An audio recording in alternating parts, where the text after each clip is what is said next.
नमस्कार, मैं तरुण वर्मा, दिल्ली में क्लिनिकल साइकोलॉजिस्ट हूँ। इस वीडियो में आपसे बात करूँगा बॉर्डरलाइन पर्सनैलिटी डिसऑर्डर और अल्कोहल यूज़ डिसऑर्डर के लिंक के बारे में, या ये कहें कि अल्कोहलिज़्म और बीपीडी के लिंक के बारे में।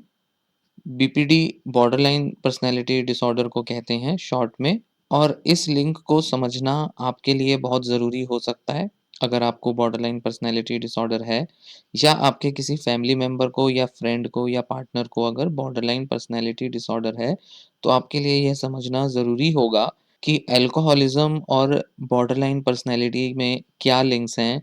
क्यों ऐसा होता है कि कई लोग जो बॉर्डरलाइन पर्सनैलिटी डिसऑर्डर से पीड़ित होते हैं, उनमें अल्कोहलिज़्म बहुत ज़्यादा मिलता है, या ये कहें कि उनको अल्कोहल पीने की लत या आदत बहुत ज़्यादा होती है। तो इस वीडियो में मैं आपको बताऊँगा ऐसे कुछ 3-4 बड़े महत्वपूर्ण कारण जिनकी वजह से बॉर्डरलाइन पर्सनैलिटी डिसऑर्डर के पेशेंट अल्कोहल ज़्यादा कंज़्यूम करते हैं, अल्कोहल पीने की तरफ ज़्यादा रुझान रखते हैं, ज़्यादा उनको अल्कोहल लेने की ज़रूरत महसूस होती है। हालाँकि अल्कोहल के साथ-साथ अगर हम एडिक्शन की बात करें, तो सिर्फ़ अल्कोहल ही वहाँ पर मायने नहीं रखता, वहाँ पर ड्रग्स एडिक्शन भी आ जाता है। पर इस वीडियो में हम अल्कोहल एडिक्शन के बारे में ही बात करेंगे, क्योंकि आम तौर पे अल्कोहल का एडिक्शन ही ज़्यादा देखने में आता है। क्योंकि ड्रग एडिक्शन उतना कॉमन नहीं होता, क्योंकि ड्रग्स को प्रोक्योर कर पाना, मतलब ड्रग्स ले पाना इतना आम नहीं है, इतना कॉमनली मार्केट में मिलता नहीं है। तो उसके लिए बहुत सारा एक्स्ट्रा एफर्ट लेना पड़ता है लोगों को। अल्कोहल ड्रग्स के मुकाबले ज़्यादा आसानी से मिल जाते हैं, तो इसलिए अल्कोहल एडिक्शन ज़्यादा कॉमनली भी पाया जाता है ड्रग एडिक्शन के मुकाबले। तो भले ही वह कोई बॉर्डरलाइन पर्सनैलिटी पेशेंट हो या कोई नॉन बीपीडी पेशेंट हो, सभी में देखा जाता है कि जिनको लत होती है उनमें एडिक्शन अल्कोहल का ज़्यादा मिलता है ड्रग्स के मुकाबले। पर यहाँ पर हम जब अल्कोहल एडिक्शन की बात करेंगे, तो कहीं न कहीं हमारा जो पूरा फ़ोकस होगा वो एडिक्शन पर होगा, सब्सटेंस अब्यूज़ के ऊपर। मतलब अल्कोहल हो या ड्रग हो, इनमें से कुछ भी हो सकता है, पर मेन फ़ोकस हमारा अल्कोहल के ऊपर ही होगा। यह दुर्भाग्यपूर्ण बात ही कहेंगे कि जो बीपीडी होता है, मतलब बॉर्डरलाइन पर्सनैलिटी डिसऑर्डर, वो और भी बड़ी सारी मेंटल हेल्थ कंडीशंस के साथ को-ऑकर करता है। मतलब उनके साथ पाया जाता है, मिलता है। या ये कहें कि जो बीपीडी के जो पेशेंट होते हैं, उनमें मेंटल हेल्थ की कई सारी दूसरी कंडीशंस मिलती हैं, जैसे anxiety, depression, paranoid thinking, PTSD और किसी न किसी तरीके का कोई ट्रॉमा, या साथ ही साथ इनमें से अल्कोहल यूज डिसऑर्डर भी एक होता है, जो कि बहुत कॉमनली पाया जाता है बीपीडी के पेशेंट्स में। बॉर्डरलाइन पर्सनैलिटी डिसऑर्डर और सब्सटेंस अब्यूज डिसऑर्डर्स में बहुत बड़ा ओवरलैप होता है, मतलब साथ मिलते हैं वो।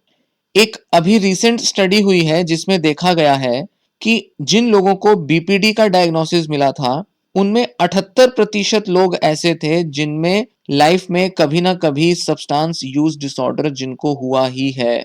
मतलब लाइफ में बहुत बड़ा टाइम इन लोगों ने ऐसा स्पेंड किया है जहां बॉर्डरलाइन पर्सनैलिटी डिसऑर्डर के साथ साथ alcohol abuse, alcohol use disorders भी इनमें देखे गए थे। वो दोनों एक साथ थे, मतलब इन्होंने शायद दोनों चीजों का या तो इलाज कराया होगा, या केवल अल्कोहल या ड्रग का इलाज इन्होंने कराया होगा। तो कुछ लोगों में लंबे समय तक, तो कुछ लोगों में थोड़े समय तक उनको यह सब्सटेंस यूज डिसऑर्डर्स देखे गए थे, पाए जाते हैं। ये तो हमने बात की थी 78% लोगों में सब्सटेंस यूज डिसऑर्डर था। एक और स्टडी है जो कि इसी टाइम पर की गई थी, उसमें देखा गया कि जो अल्कोहल यूज डिसऑर्डर है, वो 63% लोगों में मिला, उन लोगों में जिनको बीपीडी है। तो कह सकते हैं कि ज्यादातर तो अल्कोहल यूज डिसऑर्डर ही मिलेगा, और थोड़ी परसेंटेज में हमें ड्रग अब्यूज या कुछ दूसरे तरीके का अब्यूज हमें देखने में मिल सकता है।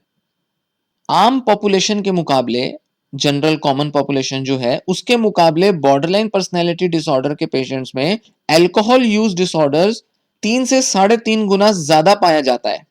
तो ये बात बहुत साफ है कि ये दोनों डिसऑर्डर्स कहीं ना कहीं को ऑकर करते हैं। मतलब चांसेस बहुत हाई होते हैं कि अगर किसी को बीपीडी होगा, तो उसे अल्कोहल यूज डिसऑर्डर किसी ना किसी टाइम पर, किसी ना किसी लेवल तक होगा ही होगा। अल्कोहलिज्म के अलावा जो दूसरे सब्सटेंस यूज डिसऑर्डर्स हैं, मतलब जिसमें ड्रग एडिक्शन आ जाता है, तो ये जो दूसरे डिसऑर्डर्स हैं सब्सटेंस अब्यूज वाले, जो कि बीपीडी में बहुत कॉमनली पाए जाते हैं, वो होते हैं कोकेन और ओपिएट्स का एडिक्शन। ये भी शोधों में देखा गया है। ये भी बहुत दुर्भाग्य वाली बात है कि जिन लोगों में बीपीडी होता है, उनके मुकाबले जिन लोगों में बीपीडी और अल्कोहल यूज डिसऑर्डर दोनों होते हैं, मतलब जिनमें बीपीडी और अल्कोहल यूज डिसऑर्डर मतलब एयूडी, तो जिनमें बीपीडी एयूडी साथ साथ मिलेंगे, कोमॉर्बिड होंगे, उनकी लाइफ ज्यादा डिस्टर्ब्ड होगी, ज्यादा इंपैक्टेड होगी। उनकी लाइफ में इमोशनल, बिहेवियरल और बड़े सारे दूसरे एरियाज में जो डिस्टर्बेंस होगी, रिलेशनशिप की डिस्टर्बेंस होगी, वो ज्यादा मिलेगी। तो बीपीडी प्लस एयूडी ज्यादा घातक, ज्यादा खतरनाक है। ऐसे में ट्रीटमेंट भी सक्सेसफुल नहीं हो पाते हैं ज्यादातर, या ये कहें कि ऐसे लोग जब उनमें बीपीडी के अलावा एक्स्ट्रा और डिसऑर्डर्स होते हैं, खासकर कि यहां पर हम एयूडी की बात कर रहे हैं, वो लोग ट्रीटमेंट को भी बहुत ज्यादा रिस्पॉन्स नहीं देते, भले ही वह मेडिकल ट्रीटमेंट हो या साइकोलॉजिकल ट्रीटमेंट हो। जैसे उदाहरण के लिए हम ये कह सकते हैं कि बीपीडी और एयूडी वाले जो पेशेंट हैं, वो ट्रीटमेंट में ज्यादा देर तक नहीं रहते, खासकर कि तब जब उनको एयूडी का ट्रीटमेंट चाहिए होता है, मतलब जब उनको अल्कोहल का ट्रीटमेंट चाहिए होता है, तो वो अक्सर उस ट्रीटमेंट को छोड़ते रहते हैं। मतलब वो थोड़ा टाइम छोड़ेंगे, फिर दोबारा से लेना शुरू कर देंगे अल्कोहल, थोड़ा टाइम छोड़ेंगे, फिर दोबारा से लेना शुरू कर देंगे। तो क्योंकि वो अपना अल्कोहल ही नहीं छोड़ पाते, तो इस वजह से उनके बीपीडी के भी जो कोर इश्यूज हैं, वो कभी रिजॉल्व नहीं हो पाते।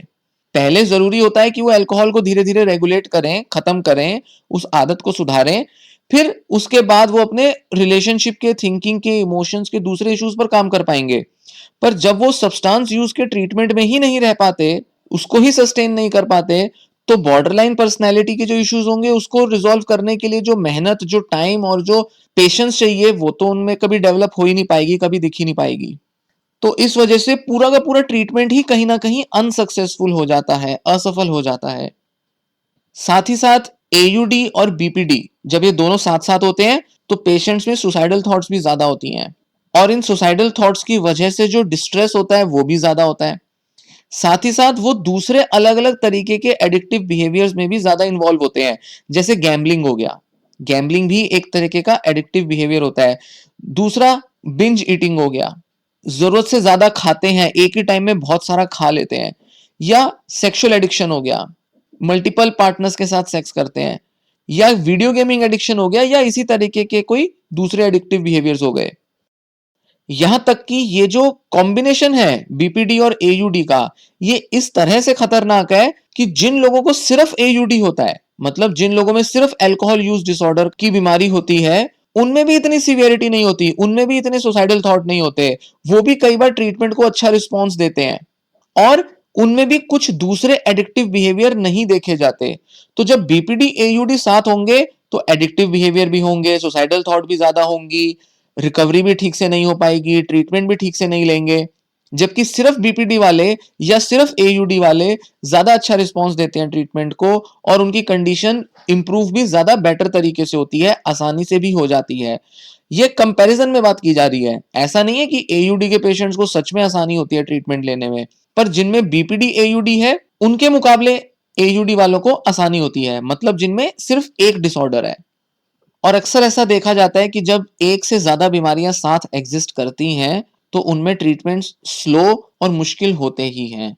तो ऐसे में भले ही वो बीपीडी के साथ एयूडी हो, या ये भी देखा गया है कि एयूडी के साथ मान लीजिए अगर वो ड्रग एडिक्शन भी है, किसी दूसरे टाइप का, जैसे कोकेन या ओपिएट्स का एडिक्शन है, या मैरिजुआना का एडिक्शन है, तो उस केस में भी ट्रीटमेंट थोड़े डिफिकल्ट हो जाते हैं। तो जब भी मल्टीपल ड्रग्स लिए जाएंगे या मल्टीपल सब्सटेंसेस लिए जाएंगे, तो ट्रीटमेंट रिकवरी थोड़ी स्लो और डिफिकल्ट हो जाती है।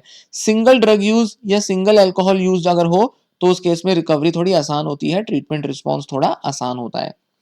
तो कॉम्बिनेशन जब आता है, मतलब कोमॉर्बिडिटी जब होती है, तो अक्सर ट्रीटमेंट में डिफिकल्टीज आती ही हैं।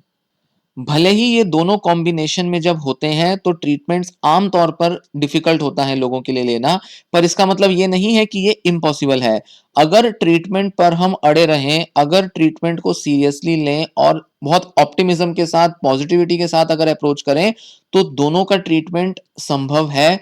बहुत बेटर हो सकती है कंडीशन, पेशेंट जो है वो बहुत अच्छी हालत में, कंडीशन में आ सकता है और अपने को बेटर कर सकता है, इंप्रूव कर सकता है। तो ऐसा क्यों होता है कि बीपीडी और एयूडी एक साथ मिलते हैं और वो भी इतना ज्यादा फ्रीक्वेंटली वो साथ क्यों मिलते हैं? वैसे तो इसके बहुत सारे फैक्टर्स होते हैं कि इन दोनों को कॉम्बिनेशन में क्यों देखा जाता है ज्यादातर, जिसमें से पहला हम एक कारण कह सकते हैं कि जेनेटिकली ये दोनों जो है वो कॉमन लिंक शेयर करते हैं। मतलब कुछ ऐसे जीन्स हैं जो बीपीडी वाले पेशेंट्स में भी होते हैं, एयूडी वाले पेशेंट्स में भी होते हैं। तो कहीं ना कहीं जब वो similar links, similar genetic basis जब अक्सर कुछ लोगों में ज्यादा अफेक्टेड होता है, ज्यादा एक्सप्रेस करता है, तो वही कारण जिन वजहों से बीपीडी होता है उन्हीं कारणों से कहीं ना कहीं एयूडी भी होता है। जिसमें से एक बहुत कॉमनली एक फैक्टर देखा जाता है जैसे इंपल्सिविटी। इंपल्सिविटी मतलब कुछ रिस्की बिहेवियर अपनाना या कुछ ऐसे बिहेवियर करना जिसमें आदमी ने सोचा समझा कम होता है, एकदम से कर लिया जाता है, बिना सोचे समझे किया जाता है और रिस्क भी लिए जाते हैं। तो अक्सर क्या होता है, अल्कोहल यूज, ड्रग यूज एक तरीके का रिस्की बिहेवियर समझा जाता है, अनहेल्दी बिहेवियर, जिसमें व्यक्ति जो है अपनी हेल्थ से, अपनी लाइफ से रिस्क ले रहा है। और बीपीडी में भी impulsivity, lack of control, emotional control की कमी होना ये बहुत कॉमन होता है। तो ये दोनों कहीं ना किसी लेवल पर एक दूसरे से जुड़े हुए हैं। तो इनका जेनेटिक पाथवे, जेनेटिक लेवल पर भी ये कहीं ना कहीं जुड़े हुए पाए गए हैं। दूसरा एक कारण होता है इन दोनों के ज्यादा साथ पाए जाने का, वो होते हैं एनवायरमेंटल कॉजेस। मतलब हमारे माहौल में ऐसे कारण मौजूद होते हैं जिनकी वजह से ये दोनों साथ मिलते हैं। जैसे बचपन में गलत तरीके से ट्रीट किया गया हो, चाइल्ड अब्यूज, जो कि फिजिकल अब्यूज, सेक्सुअल अब्यूज किसी भी टाइप का हो सकता है। इमोशनल अब्यूज हो सकता है, नेग्लेक्ट हो सकता है, घर में किसी एक व्यक्ति का बहुत अब्यूजिव होना, लड़ने वाला होना, मारपीट करने वाला होना, ऐसा हो सकता है। या हो सकता है किसी की बहुत यंग एज में डेथ हो गई हो, मतलब बचपन में ही किसी पेरेंट की डेथ हो गई हो, या फिर कोई व्यक्ति छोड़ के चला गया हो, पेरेंट कोई छोड़ के चला गया हो, पेरेंट्स में डाइवोर्स हो गया हो। तो कई सारे ऐसे फैक्टर्स होते हैं जो कि कंट्रीब्यूट करते हैं एयूडी को भी, बीपीडी को भी। और इस वजह से देखा जाता है कि कई बार ये दोनों साथ साथ पाए जाते हैं। तो जिन कारणों से लोग अल्कोहल लेते हैं और जिन कारणों से लोगों को बीपीडी हो जाता है, अक्सर वो एनवायरमेंटल कारण जो होते हैं वो एक जैसे पाए जाते हैं। हालांकि इसका मतलब ये नहीं है कि जिनकी भी फैमिली में बचपन में कोई ऐसी प्रॉब्लम आ रही है उनको दोनों होंगे ही होंगे। किसी को एक होता है तो किसी को दोनों हो सकते हैं। इसके अलग अलग कारण भी होते हैं। एक और बहुत महत्वपूर्ण कारण होता है जिस वजह से बीपीडी से सफर करने वाले लोग अल्कोहल ज्यादा लेते हैं, और वह होता है कि जो बहुत ज्यादा जो इमोशंस में जो बदलाव आते हैं, इंटेंस इमोशनल एक्सपीरियंसेस जो होते हैं बीपीडी के पेशेंट्स को, उनको ओवरकम करने के लिए, उनको हील या क्योर करने के लिए अक्सर अल्कोहल लिया जाता है। तो बहुत ज्यादा डिस्ट्रेस है रिलेशनशिप में, बहुत ज्यादा एंगर या बहुत ज्यादा डिप्रेसिव फील कर रहे हैं, तो अल्कोहल की तरफ बढ़ जाता है व्यक्ति। बहुत ज्यादा अकेलापन या खालीपन महसूस कर रहे हैं, बोर्डम महसूस कर रहे हैं, तो वह व्यक्ति अल्कोहल ले लेता है। तो ये एक कारण अक्सर देखा जाता है कि लाइफ में खालीपन या इमोशनल डिस्टरबेंस और बहुत इंटेंस इमोशनल एक्सपीरियंसेस होते हैं, उनको कम करने के लिए अल्कोहल ले लिया जाता है।